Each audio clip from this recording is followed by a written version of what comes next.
Bismillahirrahmanirrahim. Assalamualaikum warahmatullahi wabarakatuh. Sahabat semuanya, saya tadi habis bersih-bersih dan ini sampahnya numpuk banyak di sini. Ada debu-debu dan juga daun-daun kering. Agar sampahnya tidak menumpuk, biasanya daun-daun kering seperti ini saya manfaatkan kembali untuk bercocok tanam. Agar tidak dua kali kerja, biasanya sampah-sampah ini langsung saya bagikan pada pot-pot yang sudah saya siapkan untuk menanam tanaman. Ini ada bak-bak seperti ini, ada 4 ya. Sampah daun kering ini akan saya bagikan ke bak-bak hijau yang sudah saya atur di sini. Nanti ini akan saya manfaatkan untuk menanam cabai. Nah, untuk daun-daun keringnya saya letakkan di bagian dasar, kemudian di atasnya akan saya tambahkan dengan media tanam yang sudah siap pakai. Ini campuran dari tanah gembur, pupuk kandang dan juga sekam. Langsung saja saya tanam di sini. Satu baknya saya isi dengan 2 bibit cabai.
Lanjut, saya mau panen cabai juga. Ada cabai Carolina Reaper dan juga cabai cengkeh. Nah, untuk cabai Carolina Reaper ini saya tidak pernah mengkonsumsinya karena rasanya yang sangat pedas. Jadi saya hanya membudidayakannya untuk dijadikan bibit kembali.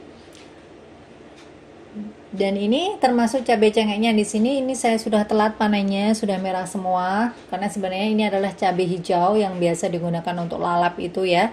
Dan ini sudah merah-merah. Jadi ini sebagian akan saya jadikan bibit juga. Kalau teman-teman mau panen cabai sebaiknya itu sebelum merah semua. Karena ini berpengaruh pada pertumbuhan tanaman cabainya. Ini gizi yang seharusnya itu fokus pada pembungaan dan pembuahan, ini justru fokus pada pematangan buah. Jadi nanti masa produktif dari tanaman cabai ini akan semakin pendek dibanding kalau kita panen cabainya itu tepat waktu.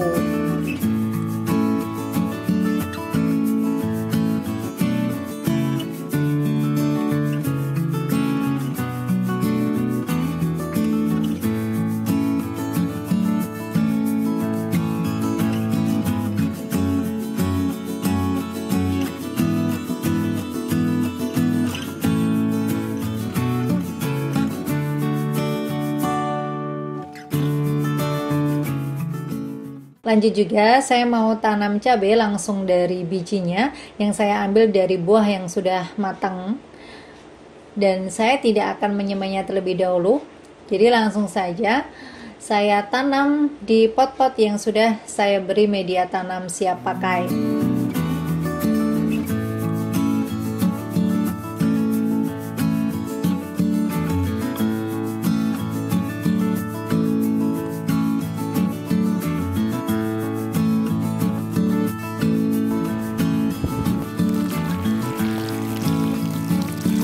Kalau tadi saya tanam cabai dorsett naga langsung dari biji. Cabai viola.